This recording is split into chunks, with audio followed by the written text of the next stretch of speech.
while you guys are finishing eating, we'll go ahead and start our next presentation. Tami Allen is here to talk about the LifeCourse and give us some information about that. We'll just kind of go through and have her present while we're finishing eating. So go ahead and feel comfortable doing that while we get started again. Thank you. Okay, is everybody awake? I do not like presenting after lunch because that's like nap time, and I'm 8, so I'm ready for a nap. And yeah, is everybody feeling good about the information you've received? Excited? There's some good things going on in Kansas. Okay, I want to ask you all an important question, and I want you to just kind of sit and think about it for a minute.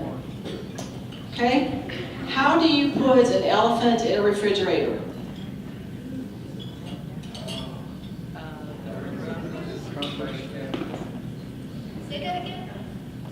How do you put an elephant in a refrigerator? You open the door.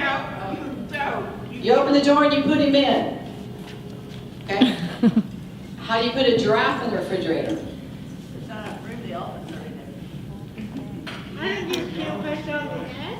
You open the door, take the elephant out, put the giraffe in.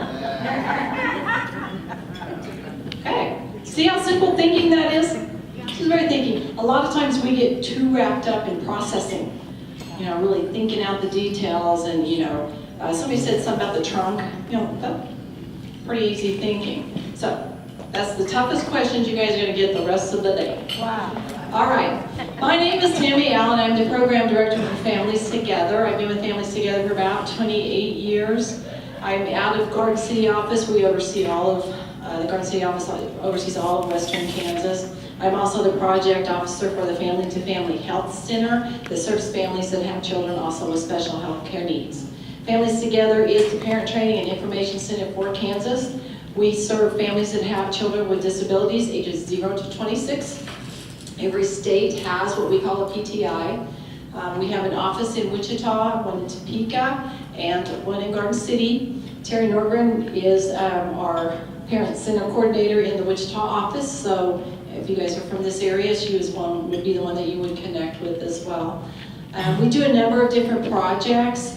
Just mentioning some funding through the Kansas Council on Developmental Disabilities. We have our Family Employment Awareness Training that some of you might be familiar with that we've been doing, as well as our IEP Mentor Program that we've just started, where we have staff in each office that works directly one-on-one, face-to-face with families that really need some of that extra support. Maybe a family that the parent has a disability, the grandparents raising the kids, or working with multiple systems.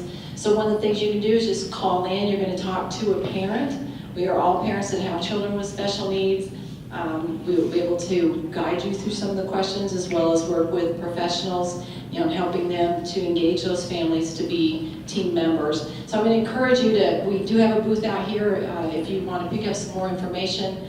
And if you have questions, certainly you can call one of our offices from wherever you're at. So that's a quick overview of Families Together. I want to get into the LifeCourse. I am the LifeCourse ambassador. I think one of the first ones that we went through the training since we have started. Doug Merriman is also one of my co-presenters, but he is homesick today, so he emailed me this morning and said, oh, by the way, you're on your own. So, but that's okay, we're pretty flexible. So I'm going to give you some background about the LifeCourse. So when we talk about, and I apologize, I guess I ought to get on this side, and Rachel's going to slap me for moving around so much. When we're talking about the LifeCourse, we want to talk about the all. So when we look at, individuals really cannot make decisions and choices in isolation from others. Rather, they need to be a part of that family, because family is a family unit. So when we talk about the LifeCourse framework, we're talking about the all, not just the individual, because the individual is a part of that family unit. And the family unit typically, through times, might change. So they're that supporting role. Then what we're going to do, we're going to use some of these different things. The goal of the LifeCourse is really to empower individuals and their families to plan across the lifespan and across life domains using integrated supports. So basically, not just a matter of that individual, what is he going to do with his life, but looking at it as a family unit. Because the individual is a part of the family, he is not separate from, he is a part of that family unit. So then we're looking at the different types of life domains, which includes today in life and employment, citizenship, advocacy, safety and security, community living. So we're going to use some of these domains this afternoon so you kind of experience a little bit of those. But we as individuals have a life, and we actually live our good life based on integrated different types of domains. If we think about our lives, we use different types of different domains, typically these ones that we see. Then what we typically look at is what we call the 3 buckets, and these are actually supports that the family and the individual utilize using connecting and networking. This could be a matter of, who are we going to connect with? And this too is basically based on the lifespan of the family, the life stages of the family, whether it's early childhood, whether it's the family is a new family, having children, or the parents are becoming aged. So we're talking about across that lifespan. Goods and services, and discovery and navigation. Goods and services, supports in the system, education. So this is what we call the 3 different buckets, or the supports that we wrap around the individual and family through those life domains, and those supports that we wrap around them to help them with that. Then we also have the integrated supports. And as you see the star here, they are color-coded. Basically through those integrated supports, which we also use personal strength, technology, relationship-based, community-based, and then what we look at lastly is what we call eligibility specific. So I'm going to kind of walk you through these different areas of the LifeCourse framework. We need to really think about the LifeCourse framework isn't, this is the way you do it. Here's the forms that you have to fill out. This is the people you have to go to have it signed. This is a way of thinking. So we're not thinking about the individual as separate from the family, but the individual as a part of the family, as a part of the all. Because when you're thinking about the framework, think about yourself as a part of that family. If this was me, what in my life, how do I make the choices in my life? And when we talked about the supported decision making this morning, and as I was talking in our session this morning with my son, I use supported decision making, and I've been using it in purchasing a car. I have to buy a car, and I was talking to Terry a little bit ago because she's trying to get new flooring put in her home. It's a matter of who do we go to ask for support in helping us to make that decision. So the LifeCourse framework is just kind of another tool. It's not meant to replace self-determination or person-centered planning, but it's one of those things just to kind of supplement that and to make it a lot stronger. So it's a way of thinking. It's not here's another form we got to fill out, we got to have it signed, and got to find the funding to be able to support it and the time to be able to fill them out. It's a way of thinking. So keep that in mind as we're going through it. The core belief is that all people and their families have the right to live, love, and work and play and pursue their life aspirations in their community, not separate from their family or separate from their community. But it's talking about, once again, we talk about the all. So all individuals exist within the context of a family. I'm sorry, Rachel, I'm turning backwards, aren't I? I'm sorry. So family is defined by the individual, and we know that family is not just blood, it's not mom and dad and grandma and grandpa, but family is basically anybody that loves and cares for that individual. We have a huge family. My husband and I have a blended family. We have actually 8 children all together.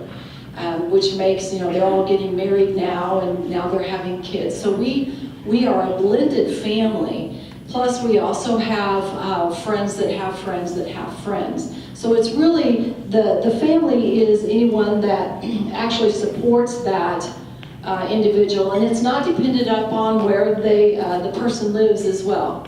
So when we're talking about family, think beyond what that core family might be, mom and dad and grandma. Because I know, in talking with some families and people, there's a lot of kids in the foster care system that don't have that family as we perceive it. So we need to think about family being beyond just what we see there, but people that love and care for that individual. That might count and might go. So good life outcomes for all is the individual will achieve self-determination, inner independence. What we need to think about is the individual and then the family. And so the basis of the life course is that the family also needs to be supported, because a lot of our kids, with the waiting list that we see, because there are more demands for supports and services for individual as the budgets get smaller and smaller. And we know that the waiting list in Kansas is, for the waivers, is about maybe 7 years, somewhere along that line. So there's waiting lists for everything. So we know that a lot of our kids, a lot of individuals are living at home with their families. So we are looking at how can we support the family unit as a holistic person through that lifespan and through the life stages.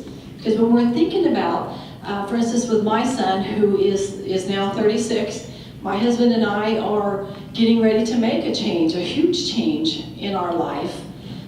We're also thinking about in a few years, we want to just retire, enjoy life. We do use supported decision making for Skylar, but we're also, with this change we're getting ready to make, that's going to be a huge thing for us. And so, using that, the life course, to really think about what supports can be provided for us to continue to be able to support Skylar through his good life so that he can continue to live a good life, but we are also able to get those supports through our life stages for when we actually get to that point where we are, hate to say it, old. Or seasoned, as we want to put it. We say seasoned, so we say seasoned. So we really need to think about the support that's provided to the family as well. So we need to look at family diversity when we're looking at the family. Biologically, the likes, the dislikes,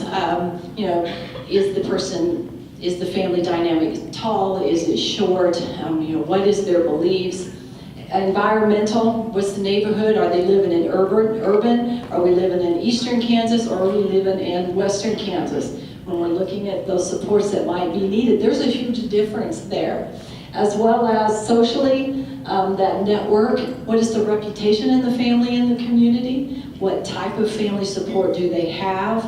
As well as policy, which is really, I know in Garden City, we have a huge diverse population. So providing outreach to a lot of those families can be a challenge, and we really have to look at what is their tradition, what is their family dynamic, what is the family's beliefs. We basically, in Garden City, we do have a huge Hispanic population. However, a lot of those families that are there now came over as children, and they are actually growing up, learning our culture, from the families that brought them over. So they're a different type of culture now, learning and living in our district. We also have a huge growing Sudan population coming up there. We are not able, especially me, I am not able to go into that culture and sit down and say, I'm here to help you, because that would be disgraceful and disrespectful in that culture. So when we're looking at the family and that is another thing that we really have to think about when we're working with families as a unit. So we want to look at families recognizing their cycle and their life stages. So this may be an individual in his life stages. So what happens in early on might affect what's going to happen later in his life stage. So we're thinking about, when we're looking now at Skylar and his life stages, when we look back at the things that we done for him when he was younger versus what he's going to be doing as he grows older. His health is one of the things his health, physical limitations are of about a 60-year-old. And so as his life stages change, we have to consider those types of things, as well as the family cycle. Are you working with a family that maybe has a child with autism, and then that family then has another baby? So now we're looking at that cycle, what's going to happen within the dynamics of the family. We're also thinking about, a lot of times, well, when I pass away, my son's sisters are going to take care of him. But when you're looking at the life stages, what if those sisters want to get married and have children of their own? So these are just kind of some different things when we're thinking about with all members of the cycle and life stages. So in your packet, you will find, this is called, and it's kind of hard to see, it's called a one-page profile. So I want you to pull that out. You don't have to write it, just pull it out and look at it. Oh, see how you are. See how you are. Do you want to take a few minutes and go get that? You're going to need your integrated stars in your trajectory. You're going to need them. So we can see who runs the fastest and can move the fastest. We'll give a prize. We have families that actually call in, and a lot of times the families that we serve, they're not going to call in and be able to say, this is what I want, this is kind of the problem that I'm having, and this is what I want. A lot of times for families, there is a frustration level where it may take 2 or 3 phone calls before they finally are able to say, here is the problem. So we actually at Families Together use these tools when families call in to kind of help them to guide and start that conversation. Now, the cool thing about the LifeCourse framework is it is universally designed. It can be used for anything and anybody. It was originally designed to support individuals with disabilities, but as it has actually grown, people are using it to do strategic planning, IEP meetings, policy making. So these tools can be used for a number of things. So as you look at your profile, you're going to see on the front, it's going to say, what's important to me? So just kind of some questions to think about. For you, think about, for you, not an individual, but for you. What truly matters to you in your life? What really matters to me in my life? What drives you to want a good life the way that you want it? So what's really driving you? Thinking about you, yourself. What is important to you in other parts of your life that you would like others to understand about you? Now, if you want to, you can really think about in church, you can think about work related. In my work, the things that we really need to think about is for people to understand me and what's important to me so that there is no miscommunication. What do people need to know about me? What do you hope to accomplish in your life? Whether it's work, your children, whether it's your house. And are there things about you that others knew, if others knew, they would understand better the choices and decisions that you make? Think about yourself. One of the things that, for an example, that I do, and my co-workers, I drive them nuts because I'm OCD about everything needing to be in its place. And when we do conferences, the back conference room is obviously covered with materials and stuff scattered out everywhere in order, but it drives me nuts because everything needs to be in place. So the first time I went to the back and they had everything put out on the table in order, the first time I took and shuffled it all together into one pile, I got in big trouble. Now they know, since this is something that was important for them to know about me, that I am OCD about things being neat. They understand that now. Basically, if we have a conference, I'm not allowed to go back there. I'm not allowed to go back there. But now that they understand that that's something about me that they need to know, to help with that miscommunication, then the process is a lot easier. I still sneak back there sometimes, but I don't touch anything. What others need to know to support you, what is helpful, what is not. How can you help support me? When I come to the office the first thing in the morning, I don't like anybody really to bother me, because that's kind of my time to turn on the computer and go through the 50 million emails that you have. And I kind of like to get situated. I have a ball that I sit on. I like to sit on for a while, you know, because you sit in that chair for a while, and I'm sitting on my ball, and I'm kind of doing my thing. And so it's important for them to know, it's helpful for them not to come in and bother me the first 10, 15 minutes that I get there. And sometimes they'll wait at the door. Wait 15 minutes is up. But that is something that they know that helps me. I'm not being rude to them by any means. It's just that helps me organize my day. So there's no misunderstanding. See how that works? What can people do to help you make your life more enviable to others? So this is kind of a process of thinking. This is a tool that you can actually use to get conversations started going and be able to build and use some of that information. It really needs just to be a habit, a way of thinking, a habit every day. So we're going to talk about, and if you open it up, the trajectory. The road is not always easy, and the trajectory is not always straight. There might be, how many of you in planning your life have had that perfect life? It's perfect. Perfect mess. How many of you are actually in the career that you planned when you were in high school or college? Or high school even? A few of you? Sometimes that trajectory might have went and curved a little bit.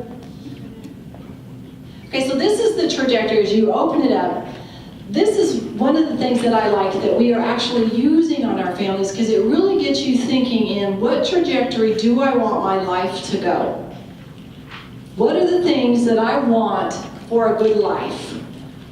So you can think about, and you can jot some down if you want, what is it that I want for a good life? You could think about, one of the things that my husband and I are doing is we are thinking about moving. And Skylar is going to come with us, and Skylar uses a lot of services. And so we're moving from one town to another town.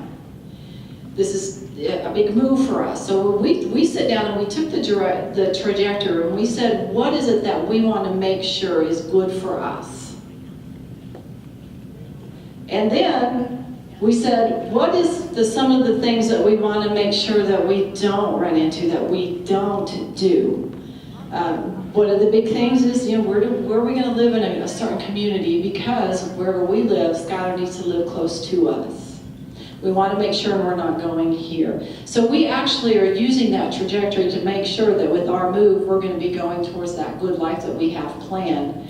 And if something comes up that's going to start shooting us down towards the things that we don't want, we're able to see that. And we actually can plan from past experience, putting that on the line, which is some of the things that we've done. These are some of the things that we did that we didn't really like, that kind of put us in an area we didn't want. So we listed those. So this is just kind of a talking point. We'll talk a little bit more about this, about what is it that I want for my good life, and that important question, what is it that I don't want? We use it for Skylar for his employment. What do I want for my job, and what do I not want? His VR counselor was starting to get him jobs that were actually taking him to that trajectory towards what he did not want. So we had that conversation again, but that's going to put him in that trajectory, so we want to make sure we're going this way.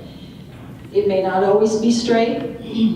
So factors that impact the life trajectory is friends, family, having enough money, home, job, choices and freedom. So what is the vision that I want to make sure that I don't want? So we're looking at that. We're making sure that we're looking at the things we don't want, and then making sure that we can accommodate and make sure that we're going in that direction towards where we want to be. This is another way of looking at it as a whole life individual, as a holistic person.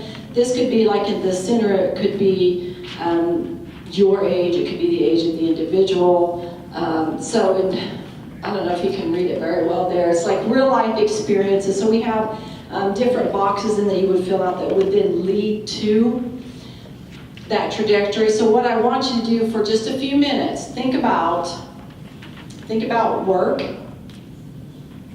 your job. What is the trajectory that I want to go? What are some things? And you may be at the job now, retirement. How many of you think of retiring? Yeah, see, that's just wrong. Look at this young couple over here raising their hands. Holy cow. So you might think about retirement. You know, I think we are looking for those of us that have been around forever, the golden children, as I like to call us, we are looking for that younger generation to come up and continue the work that we have done for so many years. So some of us might talk about retirement. Think about it. I want you to think about it and jot some stuff down, because I'm going to ask. Think about what is it in my work that I want that would make things good for me, and what is some of the things that I don't want, whether you're looking at a promotion or you're at a job where you're sitting there going, just really not quite there. So just think about it. Just think. Keeping in mind your life stages. Where are you at now in your life stage? Maybe even thinking of some of the domains, community living, employment, health and safety. For some reason, as we get older, we start thinking more about health issues. Does anybody want to share anything? I'll have to point fingers if nobody wants to share. The one thing I wanted to say is I'm going to be forced to retire in 2 years. I'm going to be forced to retire in 2 years because Working Healthy says you can't work me after 65. So, yeah, that's something that's new. Now, but when Kathy's looking at her trajectory, what would she want for her good life after retirement? She's thinking about it. What are some of the things that she may not want, which might be, I just don't want it. I know in Kathy, I don't want to sit at home and do nothing, right?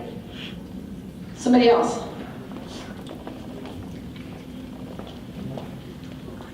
For a good life, I like to be around my animals, my house, so home improvement is important to me also. Being around my family and supportive people, and for things I don't want to see, like negative people. Negative people. You don't like negative people. A good job, and on where I work, I do a lot of sitting behind the desk. That's part of something I don't like, but of course, when you've got a job, sometimes you do things you do not like to do. And so you kind of suck it up because that's putting bread on the table. And being around supportive people, and also different educational opportunities. Okay. Jeff. When I think about retirement, which I'm thinking about right now, especially 60 real soon, I'm starting a new career. And that is? It's a big new career, yeah. Oh, what is it? Oh, financial investing. Oh, okay. Futures, international markets. Yeah, I'll be working from home mostly. So, yeah. Great. Somebody else? And share. Okay, I want everybody to stand up.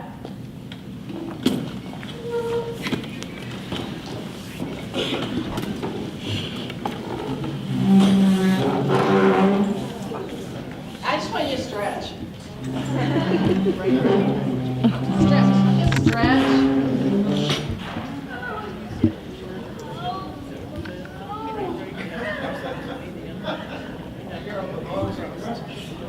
Now I want you to tell the person next to you what are the strengths that you have that might make you a good supportive decision maker. my background. Yeah. It's not even a farm. Do you have anything to farm? Animals, kids. I like animals. Just like original brain rights and brain rights for public school. Okay, now you can sit back down.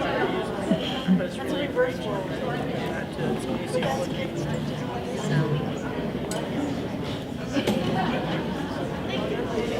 Okay, so here's an example of a trajectory, looking at the holistic person at the age of 26.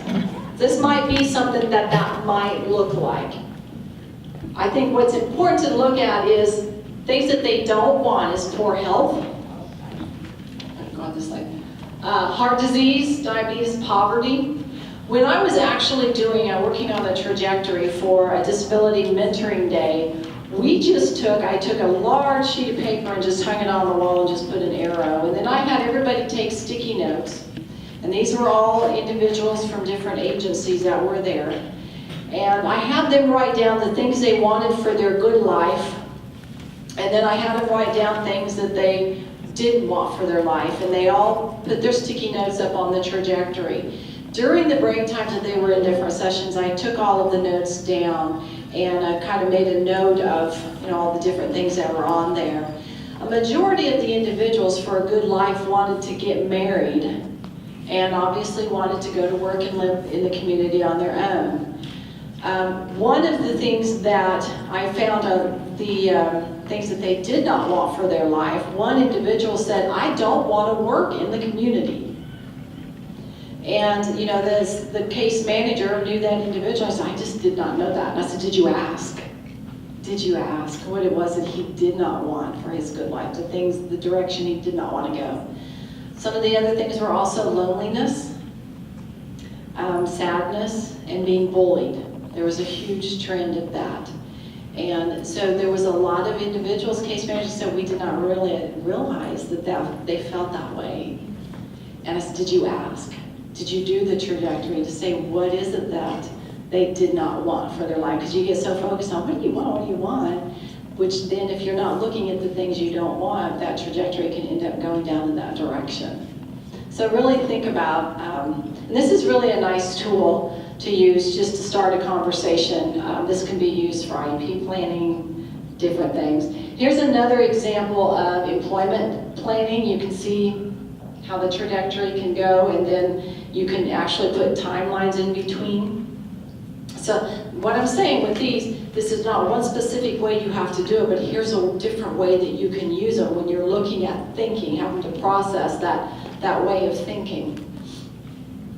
Here's a goal attainment scaling. This is, once again, strategic planning.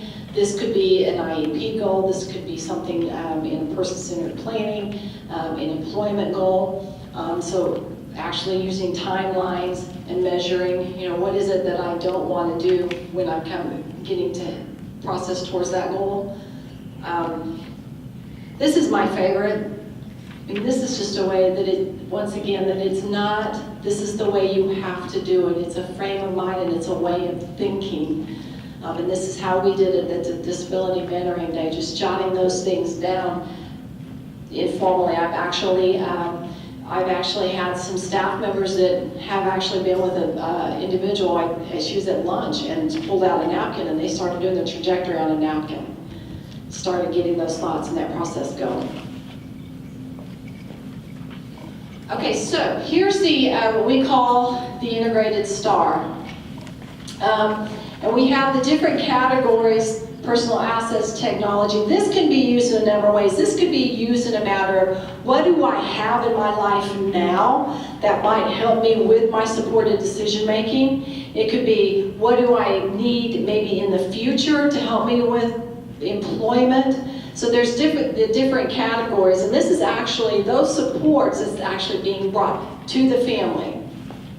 So when we look at integrating services as supports, it used to be typically that we had the person, and then we had the family, and then we had the community. So it was really more family, community. So it was 75% of the people with IDD that were not receiving those formal services. So then we started bringing services in, you can see now when the services were actually brought in, the family and the individual was separated by services.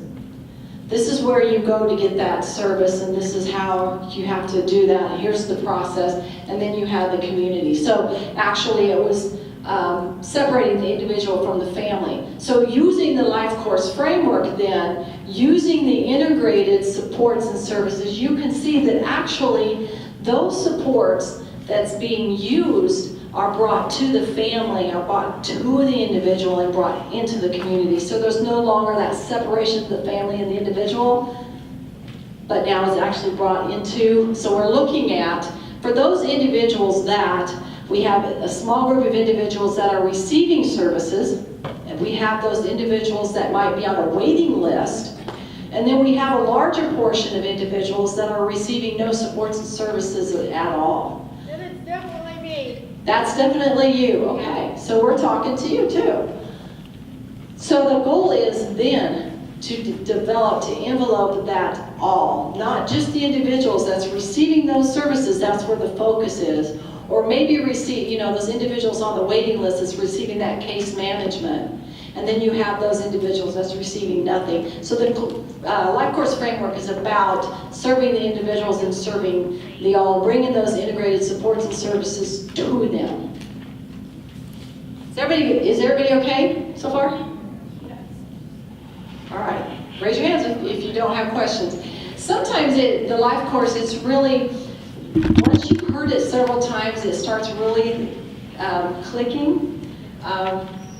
It's not one of those things where it's a matter of, oh, I got it, and this is how we can start utilizing it. But use it on yourself, and then you'll start understanding some of the supports. So here we're actually using the life domains, and this is in a chart, really kind of taking it down through the life domains and through the integrated supports. See how we take each life domain and each integrated support, and we're able to make a list. And I think you might have a copy of that in your packets.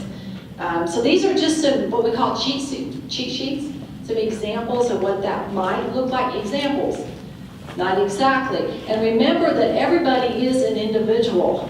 These plans are individualized to meet the unique needs and to help that individual plan that good life. So these are some examples of how that tools might work across the domains in the lifespan. Okay. And I really like this tool. We use this tool for Skylar as well. The tools that are available are for the family and the individual, and ideally, the family fills out their trajectory for their life, or what they feel like are support for the individual, and then the individual fills out one. One of the things that we learned through our FEAT training, our Family Employment Awareness training, we have the youth come, and then we have the families are also come, and then we take the youth and they do a workshop themselves. And when we did the trajectory, what was fascinating was when we brought the youth and the parents back together, the unique thing was the families were really looking into the future a lot more. The youth were like, we can't get past tomorrow. So really talking about a trajectory for them, they were like, tomorrow, my good life, this is what I want to be able to go home tonight, and tomorrow I want to go to the movies with my friends, and maybe what I don't want is mom to say I can't go. So the trajectories looked a lot different. So that we found that very interesting, but they also wanted to learn alongside their parents because they felt like, and we did change that format a little bit, because they wanted to learn alongside their parents because they felt like they needed to be in on that conversation. So it was a really interesting kind of change of way we did things based on the tools that we are using now, which is the LifeCourse framework. So this is just a unique tool that talks about the life domains. Where are we at now? I used this with Skylar, and I had him prioritize. Is that important to you? 1, 2, 3, 4. His priorities were different than what my priorities for him was as well. And then we listed some of the things that we have now and what are some of the things that we need to work on. which he uses with his case manager. So when they're doing their person-centered planning, he's getting ready to meet with a new care coordinator. So he uses that tool when they meet with her so that she has that vision of this is what he wants for a good life. This is the decisions that he's made for himself, and this is how we're going to write the plan. That's just another tool. Okay. Okay. So now you're going to have your stars. Okay? Pull these out, and you're going to work as groups. Okay? I know. You can stand up and do it if you want. I'm going to give each one of you, each table, a domain. And you're going to have to remember it. You do have a form in your packet that is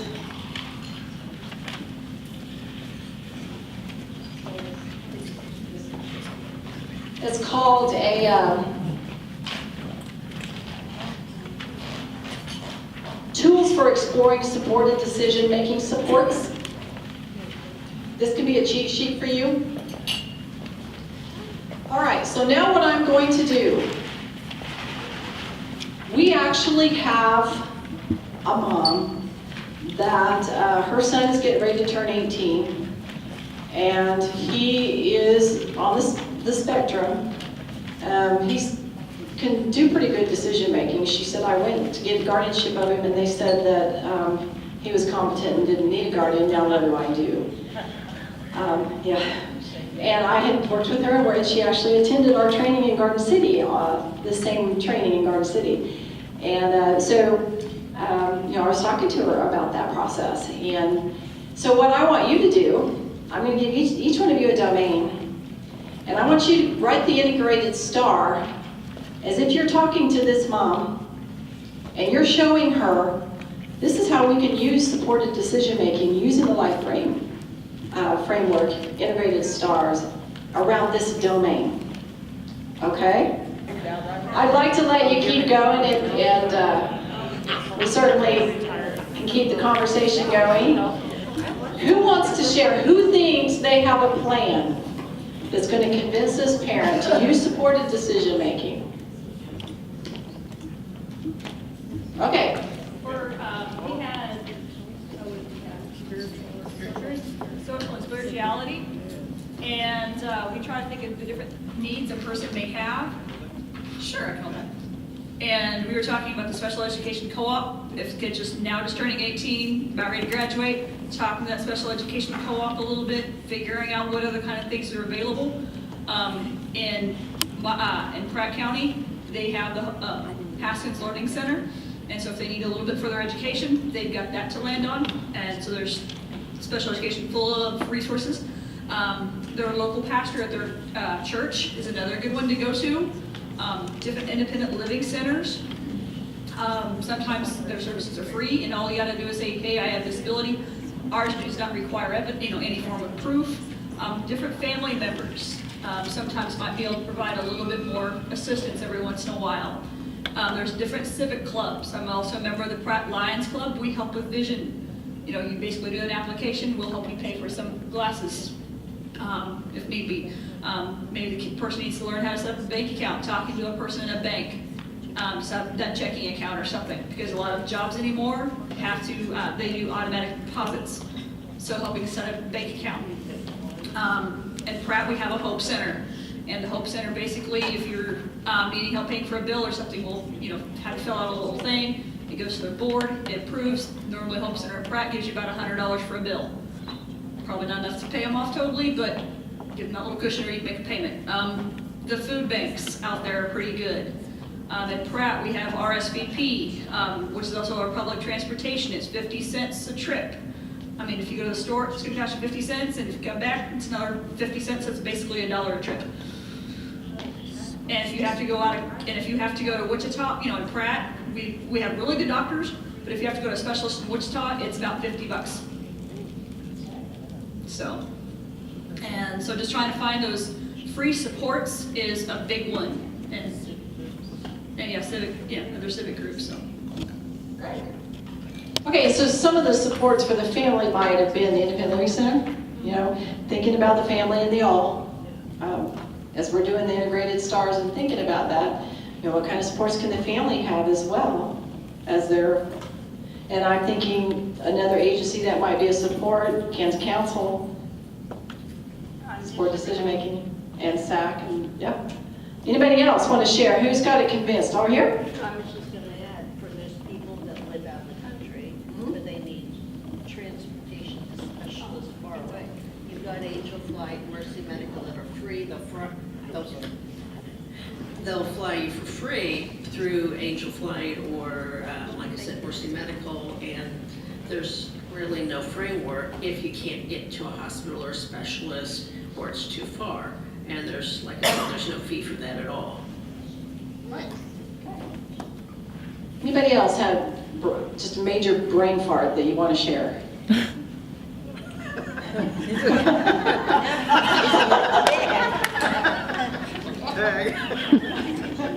Or a wonderful idea?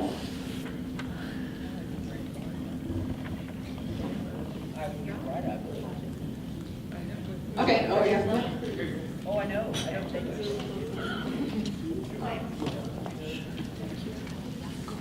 Questions, our domain was housing, is that correct? Community living, pardon me, community living. So we thought about a lot of things, finances, where the person might want to live, how long they might want to live there, or how long they need to make the move. Apartment house roommate, if they want to live with family or friend, budgeting, who they want to live nearby, rec interest, if they want a turkey hunt every morning or run a four-wheeler, they probably don't want to live in town. Utility deposits, accessibility, pets, yard, parking conditions, social house activities, waiting list to get into housing, or waiting list for different services, near job, near college, if they need supportive friends, if they're there to help them, community resources like Goodwill, if you need inexpensive appliances, laundry services, transportation, and extra income. Thank you. A lot of good ideas. So as you can see then, and here's another example of using one that is cognitively accessible. You may not be able to see it really well, but you have it in your handouts that basically supported decision making, those are the choices. Now, when we're talking about this, you guys were coming up with ideas of, these are some eligibility specific things that's available. These are some community things that are available. One of the things that you need to think about is the relationships. When we talk about supported decision making, it's not all about mom and dad. Remember, we talked about the family is not just, it's all those people that love and care about the individual, who could be a part of that supported decision making team that can help connect to those agencies and those different things that you have listed and making decisions on where to go and what to choose. So kind of thinking about the family unit as well. And in your packets, and here's an example of domain for healthy living. And these are really, if we're looking across the lifespan, looking at some of the different things that you might want to think about: retirement, aging, housing, colleges, and careers. Remember, in the lifespan, I'm just kind of flipping through here. These are just some examples of the buckets, which is the supports that is available. It could be community-based, public, private. Thinking once again across the lifespan, early childhood, how those needs may change when the child starts growing, when the parents start aging. So this is kind of a tool that you can use really when you're thinking about this, looking at the supports, and what we call the three buckets in the three different areas is education, peer support's important, and eligibility services. Okay, that was really quick. I wanted to just kind of get through that really quick. Anybody have any questions about something they don't quite understand? Does the case manager need to be on board? Does the case manager need to be on board? Or the guardian? I've had that problem before where the foster child that was aging out was on a completely different page than the guardian. Remember, once again, we're not looking at, these are the forms you have to fill out. We're thinking about that way of thinking, that frame of mind of thinking. Now, if the child is still their own guardian, you're using supported decision making. It is the child's or the young adult's choices and decisions. It's great to have the case manager or the foster parents on board, but this is a planning tool. It's not a matter of, yeah, we're gonna do this. It's a matter of, okay, take away the paperwork. It's the way you're thinking. This is what I want, this is what I don't want. Here's some things I have in my life. Here's some supports that I have. See what I mean? It's not a matter of being on board. It's a matter of that way of thinking and processing. Yeah, it'd be nice if we could all think the same. It doesn't work that way. Did I answer your question? Kind of, okay. All right, any other questions or thoughts? Yes? I have something to say. I raised 3 teenagers, and now one of them passed away, and the other 2 are in their 50s. Anyway, these 18-year-olds that I raised, they didn't listen to me. They didn't listen to anybody else. They already had their mind made up. So you have to guide them in, if they make the wrong decision, what are you going to do? I did have a son that made the wrong decision when he was a senior in high school, and I stood by him. And as it turned out, he did not have to go to jail, but he made a wrong decision, and I stood by him. There's nothing I could have said to make him change his mind, but then after this happened, then he changed his mind and got on the straight and narrow. So when your kid is 18, they have to grow up in a family atmosphere that tells them to go to church and get God into their life, or get family into their life. And sometimes that doesn't happen to everybody. So our pages are blank, or my page is blank. But I appreciate you sharing, because I really think we have to keep in mind, how many in here have never made a mistake? Just check, just want to make sure. Okay. We all make mistakes. When we make those mistakes, what do? We learn from them. So then there are no regrets, because we've learned from the mistakes that we've made. Everybody has a right to make those mistakes. All what supported decision making is doing is helping to guide the individual to be able to continue to make their own choices and decisions about their lives. Same thing that we do. You know, we use supported decision making every day. He made a wrong choice. He learned from it. We've learned from it too. So these are just some guiding tools to really kind of help you think about. I like the trajectory because it's just real simple thinking. But if you go to the LifeCourse Framework site, it's lifecoursetools.com, you'll be able to see a lot more tools that are available. They are downloadable for free. They are available in Spanish as well. Okay, if you have no more questions, I'm going to hand it back over to Jeff. Great. Well, thank you, Tammy. Give her a round of applause.